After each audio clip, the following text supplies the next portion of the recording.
الحمد لله رب العالمين والصلاة والسلام وعلى رسوله الكريم وأشهد أن لا إله إلا الله وحده لا شريك له وأشهد أن محمدا عبده ورسوله بعد. Assalamu alaikum wa rahmatullahi wa barakatuh, everybody. Welcome back to session 2 of understanding the short surahs in your Salah. Today, inshallah, we want to get moving quickly because even though we're dealing with a very short surah, it's very pregnant with meaning. So I don't want to spend too much time with the introduction, but just a reminder, just about some of the etiquettes of the meeting. We disable the cameras and the microphone. So just to be mindful when you're entering the meeting as well. Sometimes your camera may be on unknowingly, right? So just pay attention to that when you're joining the meeting, inshallah. So inshallah, I want to hand over to our presenter for tonight. Our presenter is Brother Isa. He is a graduate of the Qura University of Makkah. He graduated in 2013 from the Department of Judicial Studies, and he has been functioning in the community with us for quite a few years since then. So we're very happy to have Brother Isa contributing tonight, and I'll hand over straight to him so he can continue, inshallah. Assalamu alaikum wa rahmatullah. Bismillahi walhamdulillahi wa salatu wa salam ala rasulullah. Allahumma ilimna ma yanfa'una wa anfa'na bima ilamtana wa zidna ilman ya rabbil alameen. O Allah, please teach us that which benefits us and benefit us with that which you've taught us and increase us in knowledge. Assalamu alaikum, everyone. So inshallah, today we'll be discussing Surah Al-Asr. There's a lot to be said. And before we start the discussion, I just wanted to take a few minutes to frame the discussion. So what we aim to do today is to do tadabbur. It's not a tafsir, so to speak, but we're looking to contemplate and reflect over the verses of Allah. Allah says in the Quran, بعد أعوذ بالله من الشيطان الرجيم, كتاب أنزلناه إليك مبارك ليدبروا آياته وليتذكر أولو الألباب. Allah says, this is a book, meaning the Quran, which we have sent down, full of blessing, so that they, meaning people, could ponder over its verses. This is the reason why the Quran was sent down, so that we contemplate over its verses. And so that people of understanding, that they would remember and take heed. So, inshallah, today that is the aim. The aim isn't to do an explanation, a dry explanation, but it's to get us thinking about the Quran and pondering over it. And to help us reflect deeply and to develop the tools to be able to do so on our own. So the approach that we'll take is we'll be focusing on the text and the language of the surah. We wouldn't do an expansive explanation. We don't have time for that anyway. We barely have time to do what we have in mind. So we'll be focusing on the text and the language of the surah. And keep in mind that I'm not a sheikh, not an imam on a pulpit giving a speech to you. We are discussing this chapter together. So what I would like, inshallah, is for people to participate. Now, ideally, if we had a small group, maybe 5 people, we would have done this via, everyone could speak and we could take our time about it. But seeing that it's a larger group and we have, and the context that we're in, what we could do is that when I ask a question, people could feel free to type something in the chat, to type their thought, their reflection, their contemplation, whatever they happen to be thinking. And we have no judgment here. Feel free. The idea is to contemplate. So what I want to ask is anyone with me out of the, 90 people that are here? Can anyone confirm that they will participate? I'm hoping to at least see a few messages in the chat. I have things set up, by the way, so I could see the chat also. So I'll be very happy if at least one person, great, okay. Thank you, Tarek. And I hope that others would be brave enough to get involved. As I said, there's no judgment. There's nothing like right or wrong in the sense of contemplating. If we go wrong, inshallah, we are here to kind of guide the discussion. But the idea, as I said, is for us to participate and to do this together. So what is the approach to, and I don't want to spend too much time on this, but let's talk very briefly about the approach that one should take when doing contemplation of the Quran. And I'm mentioning this because, of course, we probably wouldn't have time to really to finish the surah and do it justice. But the aim is to develop, at least today and whenever else we do any other further sessions, to develop people's skills and tools and kind of guide them so that in the future, you could do this more on your own. And by doing it on your own, you're able to benefit from the Quran more. So first of all, context is everything. We have to look at the context. We have to look at the words in the verse, look at the verse within the context of the passage, the verses around it, look at that passage in the context of the whole chapter. Now, this is a very short chapter, so it doesn't really apply here, but nevertheless, and you look at that chapter within the context of the entire Quran. Second, we have to look at what we are reading in the context of the revelation, the Quran and the Sunnah. So you don't look at only specifically that particular verse, but try to keep in mind what you know from Islam on the whole and see how that factors in to understanding and contemplating over the particular verse or the particular words in mind. Also, in part of the context is the historical context. You get this from the Surah or other historical records that can give you some sort of an idea as to how to frame or to understand the particular things that you're reading and to help you to contemplate over it. So with that in mind, the approach to take is that treat every word and every letter as though it is significant and it potentially has meaning. So what we'll be doing is we'll be stopping at every word and we'll be thinking and reflecting and contemplating to try to unearth and try to at least scratch the surface of the benefits and the depth and the eloquence that the Quran has in it and the guidance that could provide for us in our lives. So as I said, we wouldn't be able to finish the surah. Allah knows best, but at least we could open the door to that journey with the surah. So okay, let's start talking about the chapter, Al-Asr. Now there are a few narrations that concerning this chapter, and these I've pulled these from the Tafsir Ibn Kathir.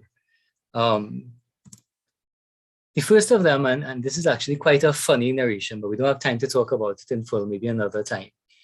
But the shahid or the particular benefit we want to get from this narration is one of the companions before he became Muslim, and he is from one of the companions who were from the Bulagha, who was very eloquent in his speech, so he could recognize eloquent speech. And he described this chapter as being suratun, a chapter, wajizatun, very, very concise and summarized, balighatun, and eloquent. It is very strong in conveying a meaning. The companions of Prophet Muhammad on the whole, they used to recite this surah to each other when they met before parting. If they were to come together when two of the companions of Prophet Muhammad after he passed away, or even during his life, but specifically this refers to when he passed away. It is narrated authentically that before they part ways, they would recite this surah to each other. And then they would give each other salams. They would say, peace be unto you. And then they would part ways. So, that raises the questions. Well, these companions, these companions of Prophet Muhammad, They know many, many chapters of the Quran. Some of them would have memorized the entire Quran. Why did they choose this particular chapter to recite to each other? There's something there.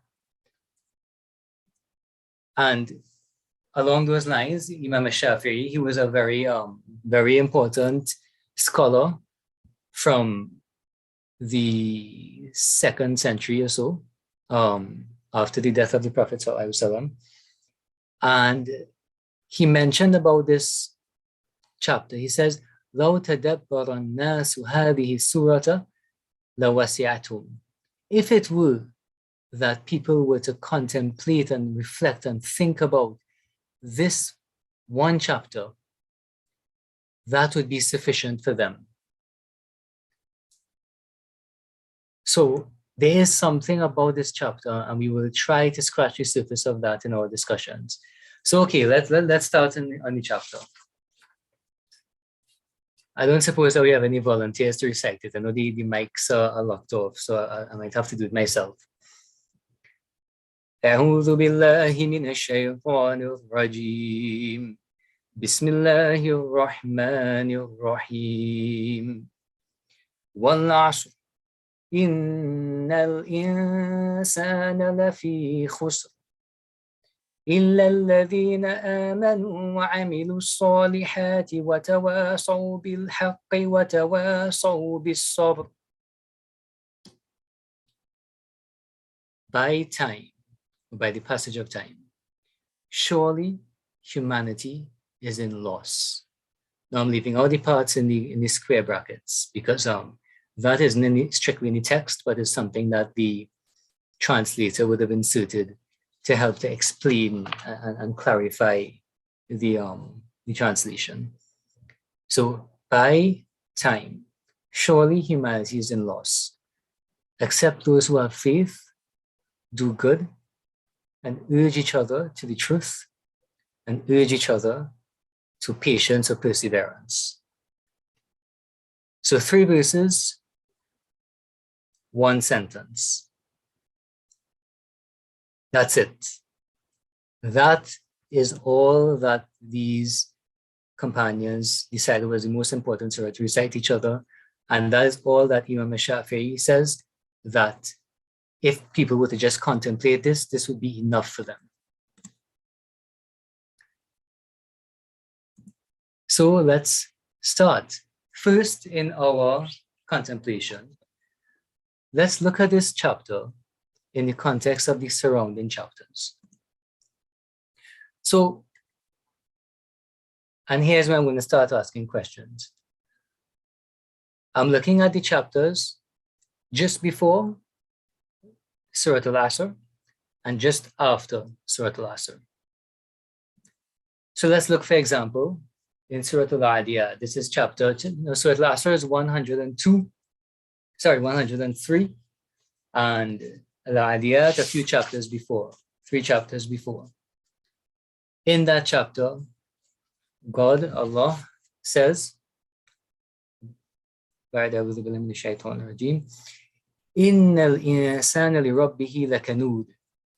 surely humankind is ungrateful to their Lord. وَإِنَّهُ عَلَى ذَلِكَ لَشَهِيدٌ. And they certainly attest to this. وَإِنَّهُ لِحُبِّ الْخَيْرِ لَشَدِيدٌ. And they are truly extreme in their love of worldly gains. Now the word that's used here, is khayr, hubbul khayr, their love for al-khayr. But what does that word al-khayr mean? It doesn't just mean worldly gains, but it means better. So when you say something is khayrun min something, as-salatu khayrun min an-nawm, the salah is better than sleeping. So mankind, we chase after better. We always want better. It's never good enough. You have a car, you want a better car. You have a decent house, you want a better house. And we're never satisfied. So that's one verse. Let's look at another verse in the chapter that came right before. And for those who attended last week, they would have discussed the chapter at Takathur, competition for more gains. And the first verse of that chapter, it says what? Alhaakumut takathur. That competition for more gains, for more money, for more, diverts you. It distracts you. And think about this. We see two different types of the chasing after wealth. One is that we want better, and here we want more. So we're never satisfied. If we get the better car, we want more cars. You look at those people who have all the riches. They could buy the most expensive car. And when they buy one expensive car, that's not good enough. You have to buy all the expensive cars. So it's better and more. That is the description of what mankind is like. And then look at the chapter, a verse that comes in the chapter that follows Surah Al-Asr. It follows the chapter that we're in. And in that chapter, Allah says, وَيْلٌ لِكُلِّ هُمَزَةٍ لُمَزَةٍ, woe to every backbiter and slanderer. الَّذِي جَمَعَ مَالًا وَعَدَّدَهُ. He who amasses wealth, جَمَعَ مَالًا وَعَدَّدَهُ, and he counts it. So he's engrossed, not just that he amasses the wealth, but he's taken up with it, he's engrossed with it. That's what he's concerned about. So what do you think? And here I want some contributions and some participation. What is the common theme in these verses? I'll give you all a minute to share your thoughts. Greed, yes.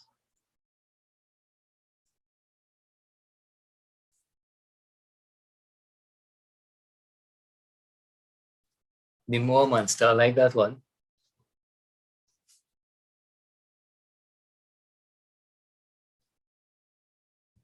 Materialism, yes. That's a very good way to cover it. Getting lost in chasing after worldly gains, love for this world, ungratefulness. Yes, that is exactly it. Now, the thing that pops out at you when you think about this is why do people do this? We know this. I mean, ourselves, we feel like this. I'm sure that all of us, we want better, we want more in our own lives. We want more money so we could buy better things. And when we get the better things, we want more of it. But why is that?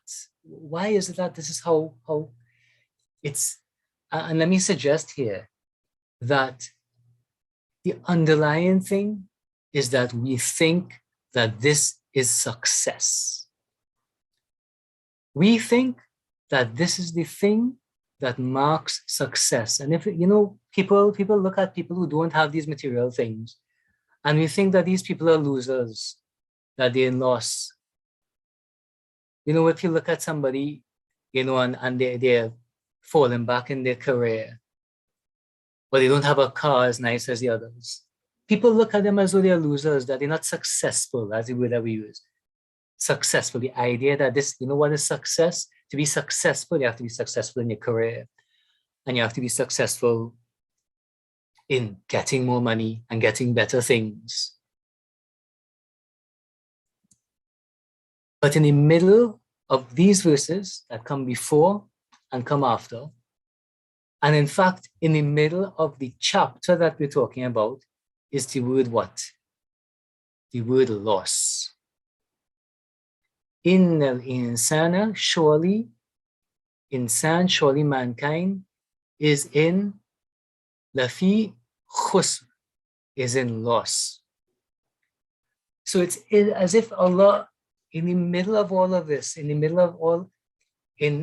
describing the state of people, in describing what our lower selves think is success, Allah reminds us, and He drops it right in the middle. All of these things that you think are success is nothing but loss. This is not a profit. It doesn't profit you. In fact, it's loss. And now what is the connection between that and the title of the surah? Time. Time comes and it overtakes us and it wipes it all out.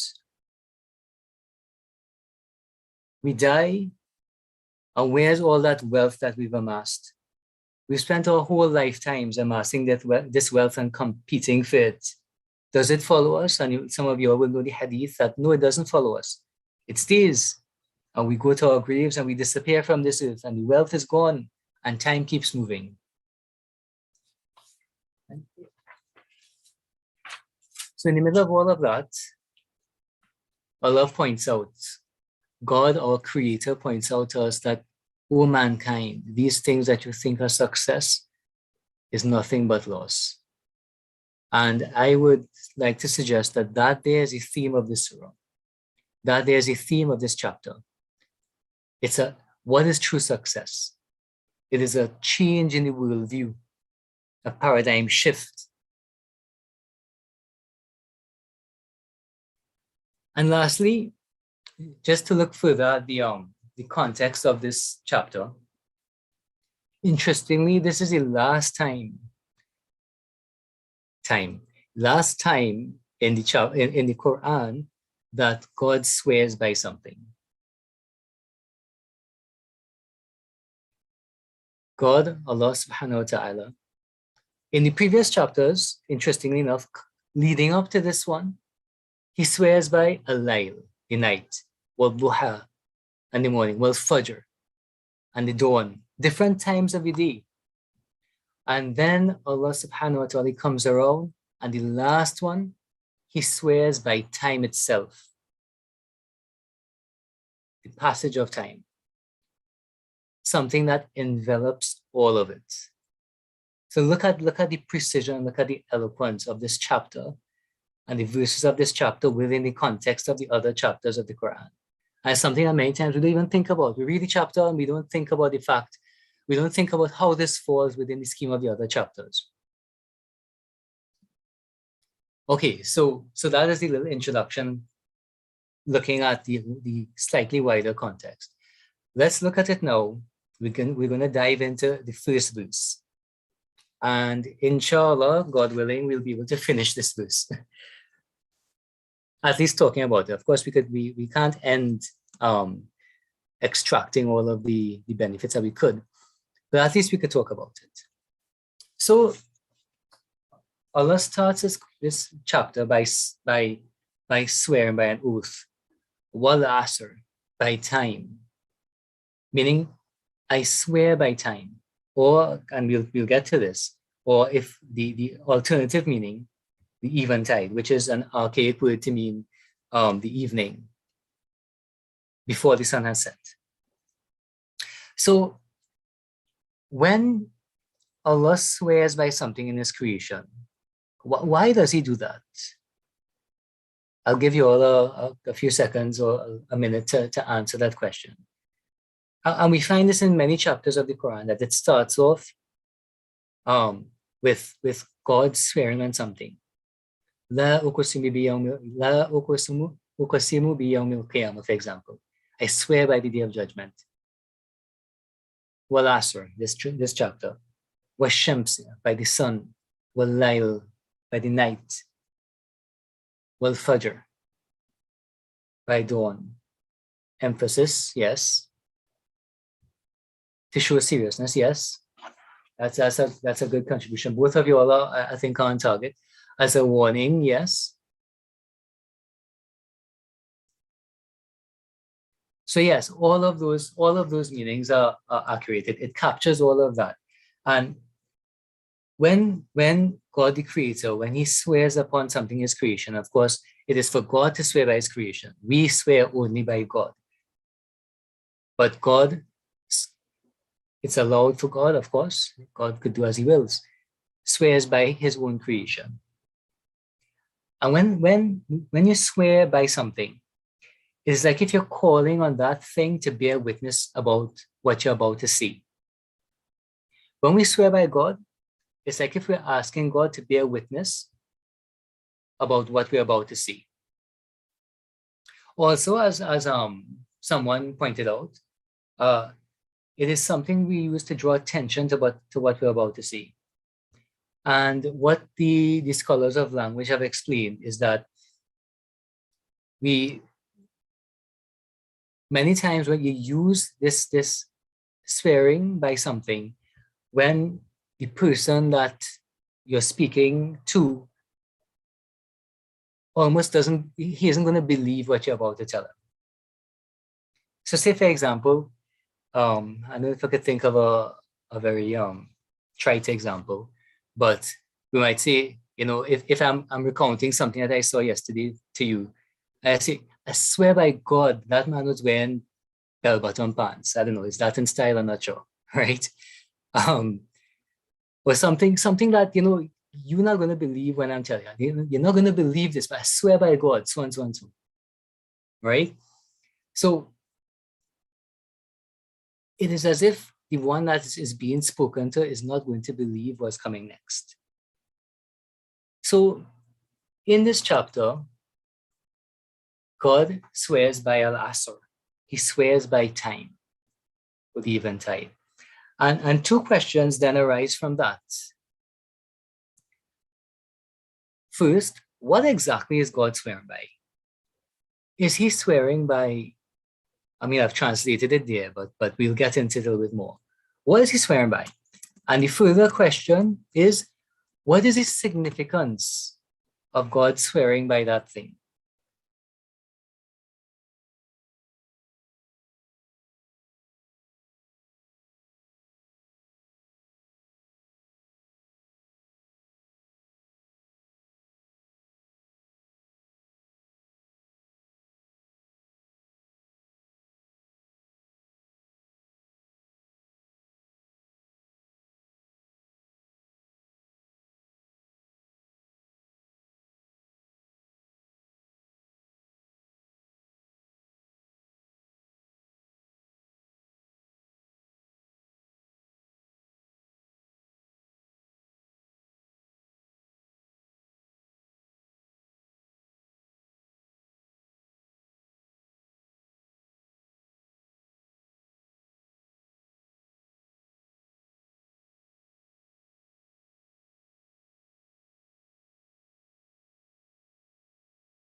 All right, I think Brother Isa got disconnected, so just give us a minute, just to kind of sort it out, okay?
Okay, so Brother Isa is just trying to reconnect. He has some connectivity issues where he is. While we wait, I could probably just mention something that I wanted to mention at the end while we were waiting. So let me just share with you a drive that we have going on in November. which is to um, try to share the Quran with the non-Muslim public in Trinidad and Tobago, especially. So we really want to ask you all to help and to contribute and to take part in it as well, and to encourage your non-Muslim friends, neighbors, relatives, co-workers, employees, anybody who may not be Muslim, or even if they are Muslim and you feel that the reading the Quran could benefit them, or they don't have a copy, then please let us know. We'd really like your assistance in sharing it, because the Quran was revealed for everybody, not specifically for Muslims. It was revealed for all mankind. Let me just see if it says back. Yes, okay. So we'll come back over time, inshallah, and we'll come back to this afterwards.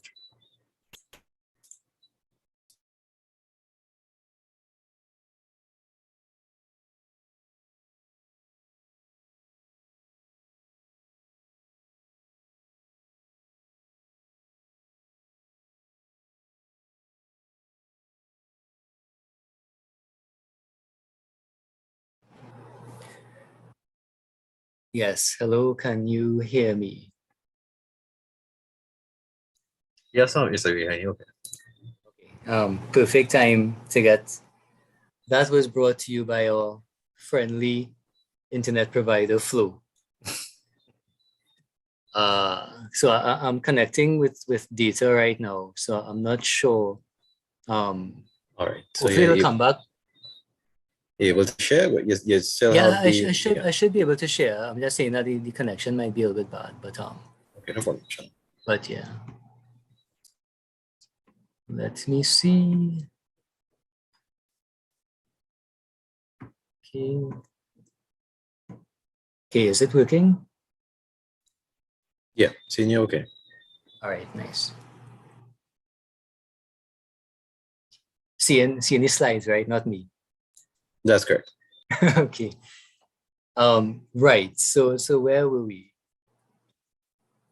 The irony in losing time in the middle of talking about time. Okay. So we were talking about what is Allah swearing by. So let me see if I can pull up the chat too so I could see. Right. Okay. So the first meaning of al-asr is, as we've said many times already, time. But there are other words in Arabic that can be used for time. Waqt, for example, you would ask, you would say, سأجيئك في هذا الوقت. So I'll come to you at this time. والساعة. And if you ask somebody the time, for those who know a little bit of basic Arabic, كم الساعة? What is the time? What is the hour? Zaman, الدهر. And that's another word that means a long period of time. So what is it about this particular word that is chosen for this surah? And that's a question. I mean, some of us, if we don't understand Arabic, then it's not something you might be able to really question. But many times, nevertheless, you can ask yourself certain questions, and even with the English translation, why is this word being used? So what is specific about al-asr? The word al-asr, it relates to all of time, or it can refer to an era. For example, you would say Asr al-Khulafa al-Rashidin, the era of the righteous caliphs. And that refers to, for those who might not be aware, that refers to, well, the nomenclature, the terminology refers to the successors of Prophet Muhammad, the ones who held leadership of the Islamic State or the Islamic Ummah. That phrase is unfortunately a poison phrase now, but the Islamic nation at that time, they're called caliphs, right? So the leader, basically. So That was an era. And the history of mankind is in eras. So look at this. The history of mankind is in eras, in cycles, era after era. We have generations passing, and in our time, our era will be passed by another era. 100 years from now, we'll be forgotten and we'll be part of history. And that era will come. And there were eras before us, the time of, I don't know, Christopher Columbus, or so these eras are, mankind is known by eras. And what is the significance of that? When we look at the connection between Allah swearing by Al-Asr, he's swearing by time, swearing by these eras. And what is he swearing about? What is the answer to this swear, so to speak? It is, I was going to take it back so you could see, right? It is that humanity is in loss.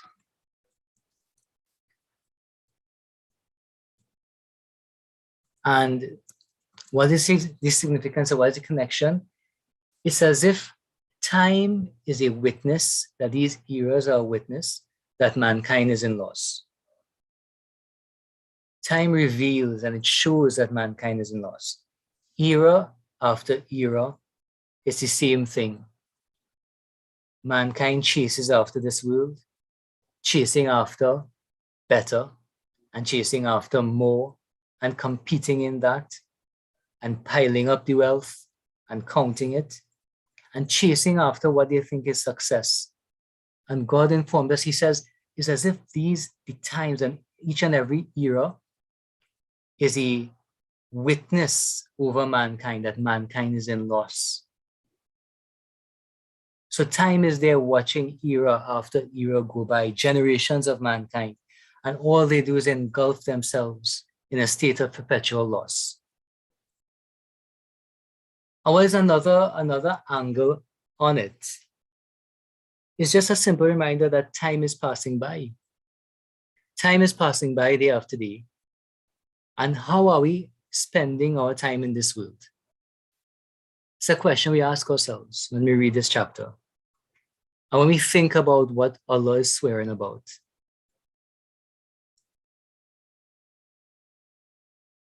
Is our era going to pass by us and leave time as a witness over us, just as those eras that went before? So that is one of the potential meanings. Time. Another potential meaning, the evening time, and those Muslims in the group who are present, they would be aware that the evening prayer, the prayer that comes before sunset, in the late afternoon to sunset, it is referred to as Salaah al-Asr, the prayer of the evening or the late afternoon. And what is the significance of that? I'll give you all a minute to share your thoughts on it. Why do you think that, why would God swear by that time or that prayer, perhaps? Why would God swear by that mankind is in loss?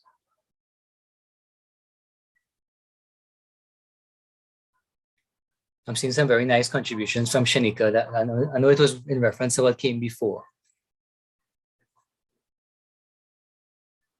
And others, Anonymous, also had a nice nice observation. So yeah, so what about, we spoke about time in the macro sense, in the big sense, eras. But what about the evening and the evening prayer?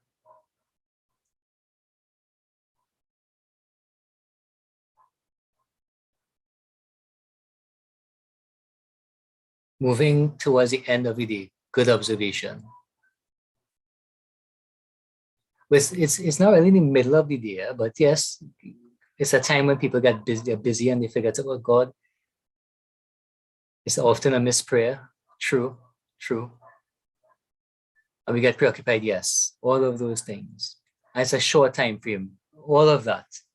Perfect. You're really on the getting into the contemplation reflection. I appreciate that. So yes, so it's all of that, and something I would point out is that there's a macro or a larger sense to it, and a macro level and a micro level. On the macro level, think about the hadith, and the hadith is when the Prophet Muhammad, we have a narration, a record of what he said or did. That Prophet Muhammad is reported to have said, إِنَّمَا بَقَاؤُكُمْ فِيمَا سَلَفْ قَبْلَكُمْ مِنَ الْأُمَمِ كَمَا بَيْنَ صَلَاةِ الْعَصْرِ إِلَى غُرُوبِ الشَّمْسِ. That your remaining, you, mankind, humanity, the time that you're going to remain until this earth, this creation is no more, as compared to the time of the nations that went before you, meaning mankind, the hundreds of, or tens or hundreds of thousands of years that mankind has been here on earth, that time that you're going to remain before the day of judgment, before this earth is no more, is just like, the time between Al-Asr, the evening prayer, and when the sun sets. Very, very short. And then specifically about the prayer, that particular prayer, Allah says in the Quran, حافظوا على الصلوات والصلاة الوسطى, and preserve the prayer or guard it closely, and the middle prayer.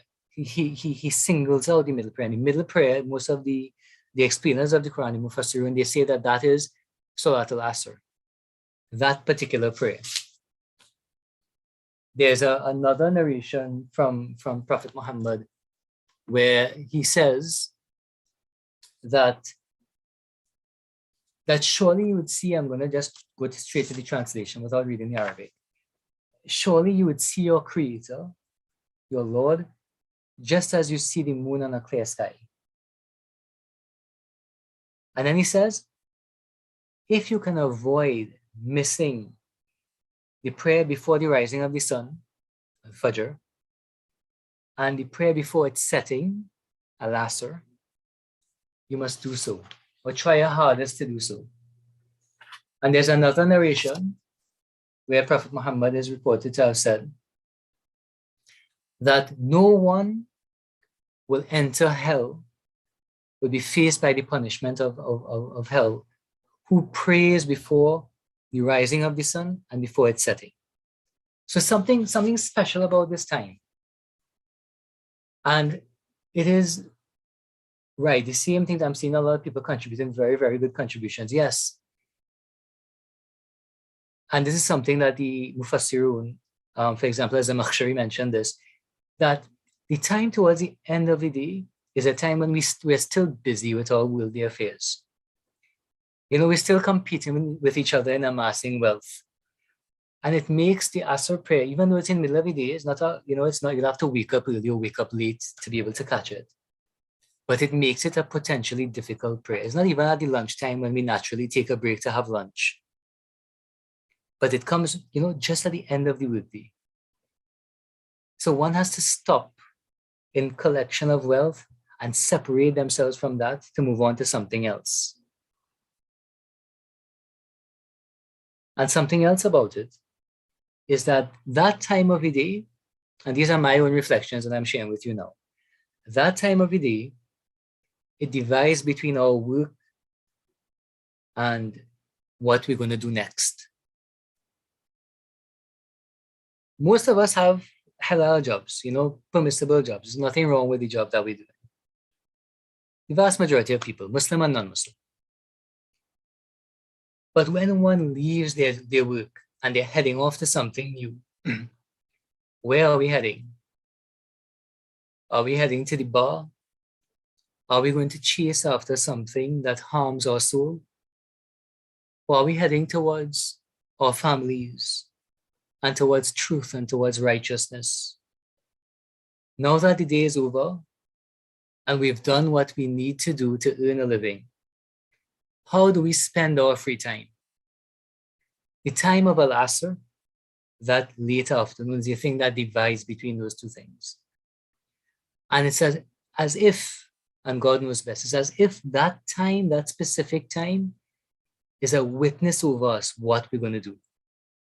It's going to witness over us whether we're going to continue sinking into loss or whether we are from the exception.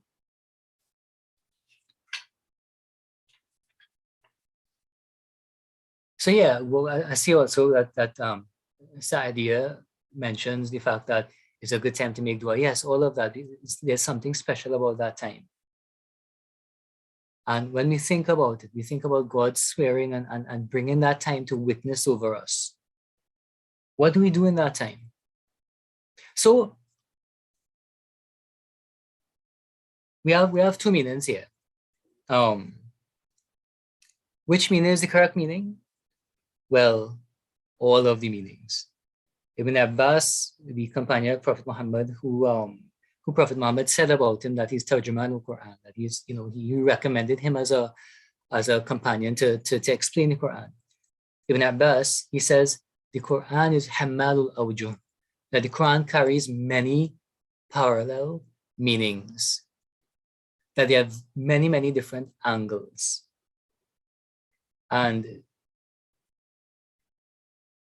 where there's what you call ikhtilaf al-tanawwu, Ibn Taymiyyah and other mufassirin, or scholars, they explain that when there are differences but they don't contradict each other, then it is acceptable to say that the intention of the Quran is all of those meanings.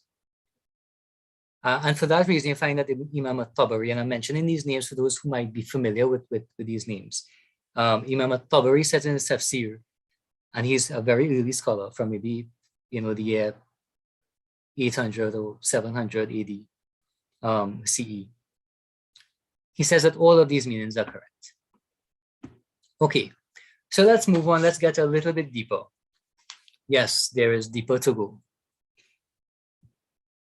Let's look, and here we're really trying to unearth, to get under the surface and unearth the eloquence of the Quran and how it chooses the perfect expression to really strike at your heart and to strike at your soul. What is the root meaning of the word al-Asr? So let me just give this a quick introduction. What it is in that in Arabic, and I suppose probably in English too, maybe. But in Arabic, words, they go back to root letters, either 3 root letters or 4 root letters. And there might be many words that are extracted or that are built on those root letters. But all of those words, there will be some connection in meaning between those words and the root meaning, the meaning that's in the root letter, the root letters of the word. So, okay, so what is that in the case of Asr? The root letters are Ain, Sod, Ra, right? Those are the 3 letters that make up the word. So these root letters, that the meaning of words that are built on these root letters, they're connected to the idea of squeezing something. You say, for example, about if you're pressing wine, like in the Quran, it's mentioned about the companions of Prophet Yusuf,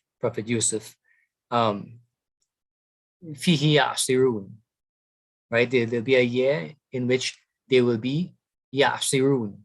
They'll be squeezing and pressing wine. And you use the same thing for oil, that you squeeze and you press it. And he says about his companion, Inni arani, the companion, of Yusuf, he said, Inni arani a'asiru khamra. What I'm quoting here, just so people who might not be familiar, I'm referring to other verses in the Quran where words that are extracted or that are built on these root letters are used, right? And you see here, a'asiru khamra, that you're squeezing and pressing khamra, right? In this case, wine. So, okay, if that is a root meaning of asra, what is the connection between that and our context here?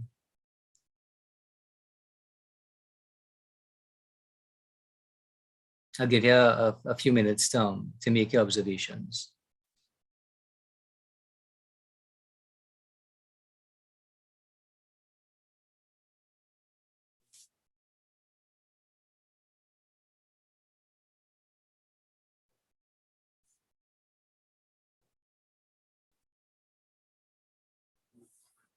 What is the connection between that root meaning of pressing and squeezing until you get juice? What is the connection between that and the context that we're in when we're talking about time? It takes a lot of effort to get the best out of it.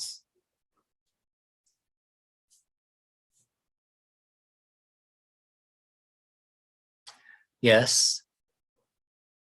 Takes a lot of effort to extract the benefits, yeah. So all of those things are valid reflections, I think. And because we don't have much time, I'll share one of my reflections with you.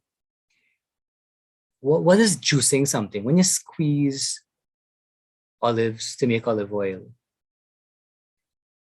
or you squeeze a fruit to make juice, what are you doing? You're applying pressure to something, and the essence of what is inside comes out. Sometimes you could look at a fruit on the outside and it's rotten on the inside and you don't know. You don't know that it's bad and rancid on the inside. But when you apply the pressure and you squeeze it out and the juice comes out, the true state of the thing appears. You find out what that thing is made out of. Whether it is pureness, as Habiba says, or whether it's not that. And Allahu A'lam, this is what time does to us. Time does this to men. The stresses and the toils and the difficulty of time. It extracts from man the true essence of that person. Just if you want to see somebody, you can't know somebody in a moment. You need to watch them over time. You spend a lot of time with them, you travel with them.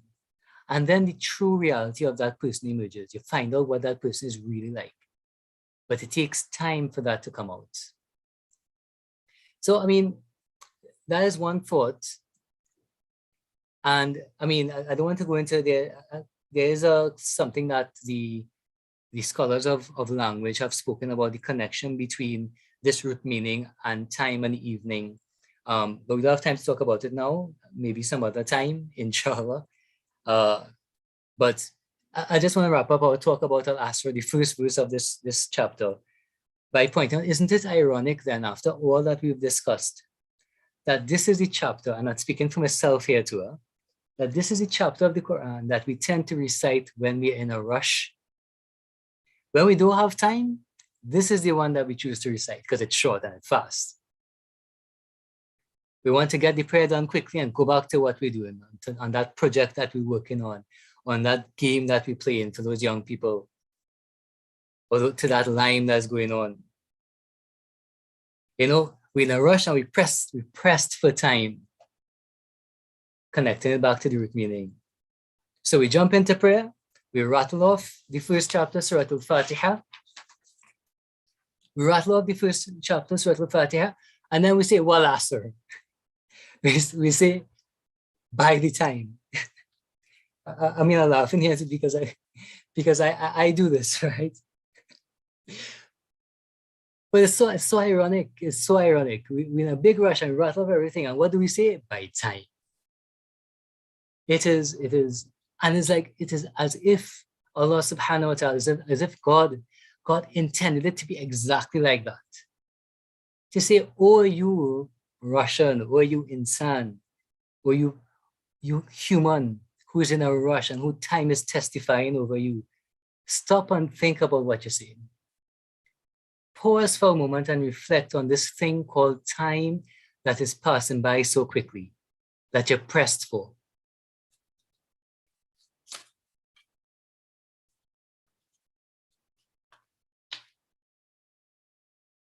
I've seen some very good contributions, yes. Yeah, and I'm not saying to stop reciting Surah Al-Asr and be in a rush, But now, inshallah, let's try to recite it and remember and think about this particular thing, and maybe it might help us to to benefit from it. Allahu A'lam. Okay, so we are moving on to the second verse, and we actually, I think we're out of time.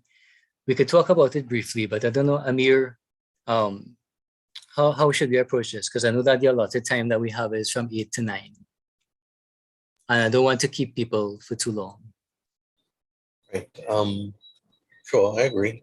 So maybe you could take 5 minutes and see how much you could get through and close off, inshallah. So by 9:10 we could end the meeting, inshallah. Okay, sounds good. Okay, so if we get cut off again, if my internet gets cut off again, or if the time runs out, this the same way that we really dug into the meaning of time and we contemplated over it and reflected over it.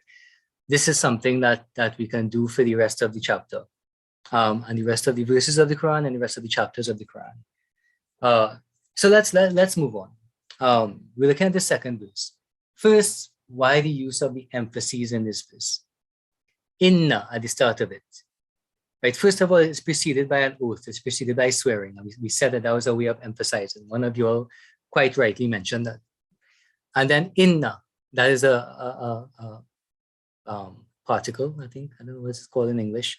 That is used to stress something. Surely.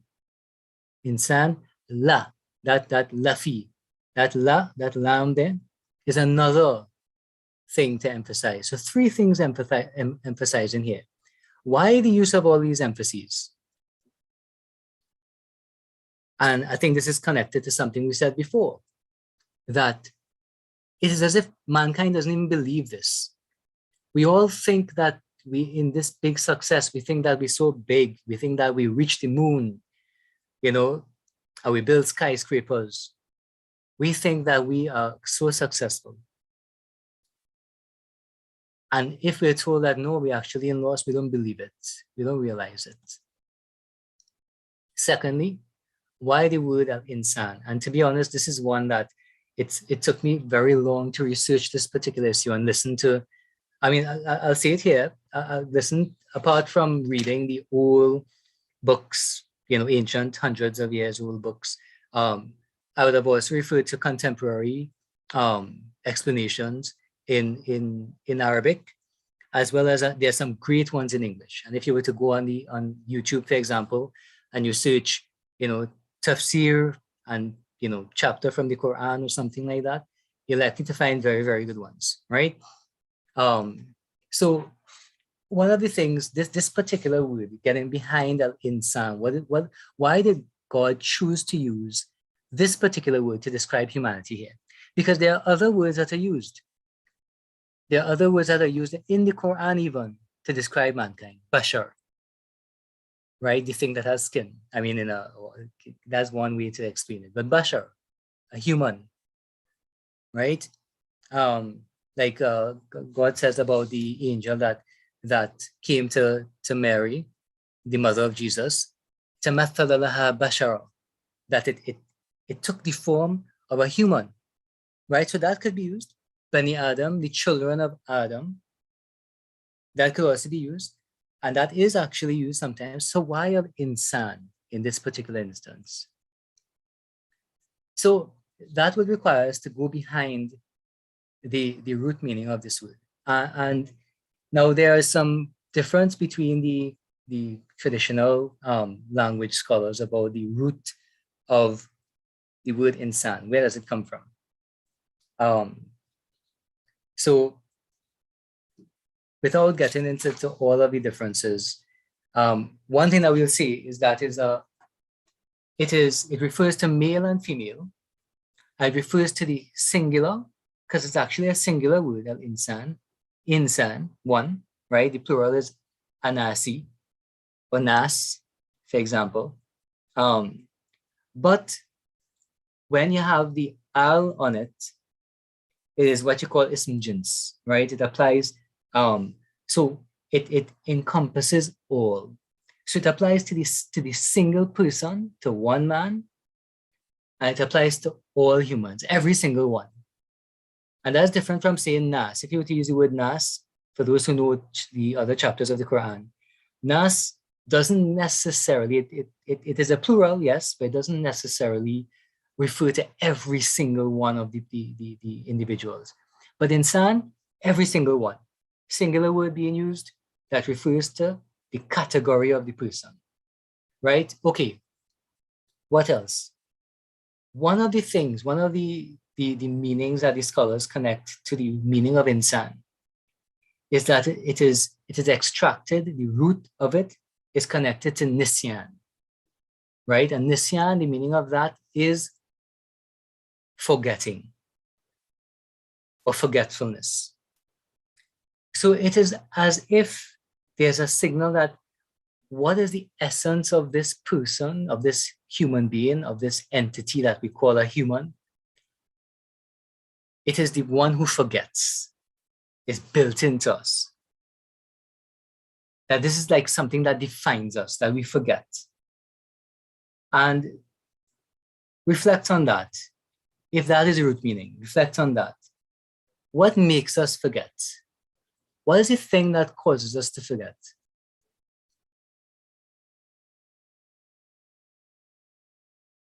I'm sure you're all probably seen it aloud here. Time. The passage of time is the thing that causes us to forget. So look at the choice of the word. Perfect word being chosen. And as I said, there's difference as to what is the root meaning. But think about this. Look at, for you all who are familiar with another chapter of the Quran that is titled Surah Al-Insan, the chapter of Al-Insan, of humans or mankind. It starts with what? And look at the poetry in this. هل أتى على الإنسان حين من الدهر لم يكن شيئا مذكورا. Has it not been, has it not occurred, has there not come a time upon insan, upon mankind, upon this forgetful creature, a time, and the word here, حين من الدهر, a period of time, and look at different words for time is being used, right? But حين من العصر, I'm using a simile, not a simile. What's the word I'm looking for? Synonym, right? Sorry, yeah, synonym. I'm using a synonym. Al-asr, right? Has there not been a time when man didn't realize that he wasn't a thing to be remembered? He wasn't a thing to be mentioned even. And contemplate over this. Look at the poetry in that verse. And then think about our nature as a forgetful being. And Allah says in that verse in Surah Al-Insan, for us to reflect that there was a time, right? And we're connecting here between that verse and this chapter, when we were not a thing to be madhkura. And those who know a little bit of Arabic, dhikr. What does dhikr mean? Remembrance. When you say adhkuru shay'an, I remember something. So, I mean, I can't even begin to express it. I'm feeling lost for words, to be honest. But there's a poetry in that for me strikes really deeply. So yeah, so this is the meaning of insan, right? Time makes us forget. And then what is the greatest witness that about our forgetfulness? Again, time itself. We forget what we ate for lunch, and we forget the lessons that we learned in our life, and we forget the eras, the lessons that we should learn from the eras that came before us. We forget everything. And not just that, but there's another subtlety about this word. It's a deficient word. There's a letter left out, if that is the root. And then again, that's something about mankind, that we're deficient. There's something missing on the inside. Just like in the word, there's something missing from the inside of the word. So if you follow the usage of this word in the Quran, al-insan, you would realize that Allah, the Creator, He uses this word in the Quran. You notice that it comes in a context every time that it is used where it is connected to mankind's forgetfulness or his deficiency or his loss.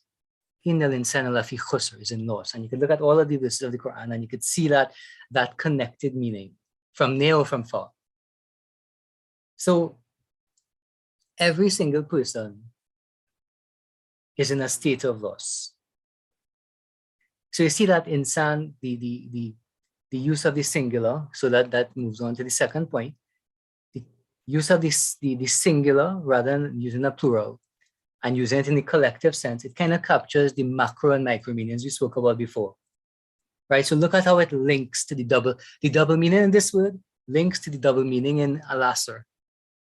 I mean, it is just exquisite. I don't know how else to describe it. And I mean, may Allah help us to really, to just get the tip of the iceberg in the eloquence of the Quran. So, just I'll try to finish this verse. Lafi khusr is in loss. Now, there are other ways that this could have been said. It could have been said that mankind is a loser, right? La khasir, for example, in Arabic, or is losing, yakhsirun, using the present tense or present continuous verb, or has lost, right? Khasira, right? But the word is used that he is in loss, as if mankind is immersed in loss, drowning in it, surrounded by it, above him, below him, in front of him, behind him, everywhere. It's just loss. And then look at how this matches up with the chapter, the word in the chapter, falling in the middle of the chapter. Within, remember, we go back to what we were talking about before in the context of the other chapters around it, where we describe the state of mankind chasing after more and better and amassing it and counting it. And in the middle of that, we have this chapter. In the middle of this chapter, we have the word khusr. And how is it expressed? Mankind is in fi khusr, in the middle of loss. So again, I mean, it's just mind-blowing. And I think we're out of time there. There's so much more to discuss and there's so much more we could talk about. But I think hopefully that would whet our appetites, for those who it's not too late for them, you could go on and read the rest of the chapter and try to think about it and try to extract like the way that we're doing here as a group. Well, we could go back, individually and try to extract those further meanings. And the last verse has a lot of things in it. I'll just give you some of the questions to ask yourself. I think we'll end with this. I'll leave you with these questions to think about for the last verse of this chapter. So ask yourself, we saw in the previous verse that there was insan, the singular word being used. And now in this one, it switches to plural. That has a significance.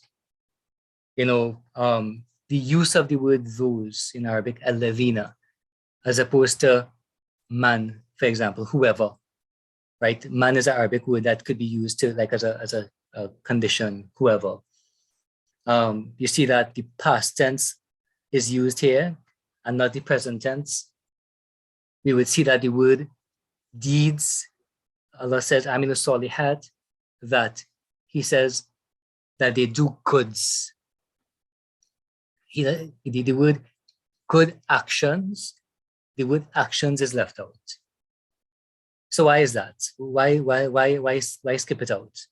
And why go straight to goods? And what there's something very subtle in the Arabic here too about a salihat, where it's something called jamel killa, right? Is the plural for a small number. So something to think about.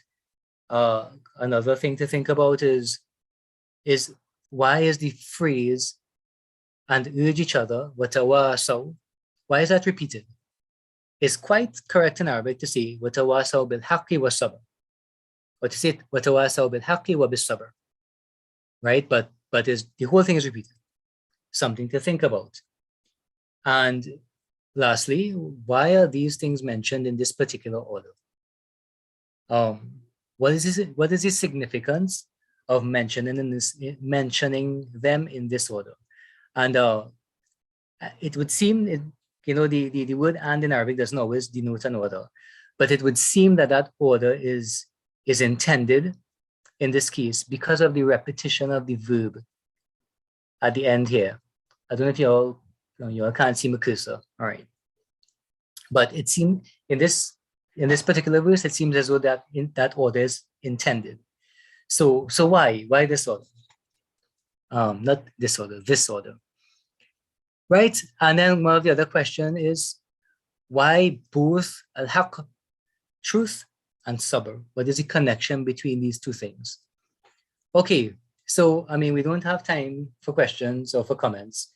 I think we'll wrap up there. I'll allow Amir to close off things. I'll be here until the chat closes, of course, if any of you all want to talk about anything or share your reflections, etc. I have a few minutes more. But I don't want anyone to feel as though they're obliged to stay longer than they have already stayed, and the amount of time that they have already afforded me. So Jazakallahu khairan. Thank you very much for sharing in this discussion and in this group reflection with me. I really appreciate your presence and I appreciate your contributions. And may Allah, I'll end with the same prayer that I started with. May Allah give us knowledge that benefits us and benefit us with that knowledge that He's given us and increase us in that beneficial knowledge. Ya Rabbil Alameen wa sallallahu ala nabiyyina Muhammadin wa ala alihi wa sahbihi ajma'in. Shukran, jazakumullah khair, Brother Isa. So, guys, we apologize for going a little later than we had hoped. We had a little hiccup during the course of the session. I know the approach would have been different for some of you who would have been accustomed to studying some tafsir and listening to some explanations, but I think we would have benefited still, alhamdulillah. And sorry, we weren't able to really finish the entire surah in detail. Inshallah, for those of you who registered, we have your contact information. We'll make sure to send you a copy of the slides. And I want to encourage you to, of course, read the surah and reflect on some of the things you have gone through tonight. And you can always look at the recording again via the YouTube link that we sent last week. And we'll send it out again via email for those who registered. So we will end the session now. The chat will remain open. So you all, if you want to engage Brother Isa with any questions or any comments on the approach or anything that you would like to mention, you can feel free to do so, but we'll end formally. Thanks again for staying on, so many of you. And we'll see you all next week, inshallah, with Surah Al-Humaza. And feel free, of course, to continue to invite others and continue to share the information so others can join as well, inshallah. We'll end with dua for kafara. We'll see you all next week, inshallah. Subhanakallahumma wa bihamdik. Nashhadu an la ilaha illa anta astaghfiruka wa atubu ilayk. Assalamu alaikum wa rahmatullahi wa barakatuh.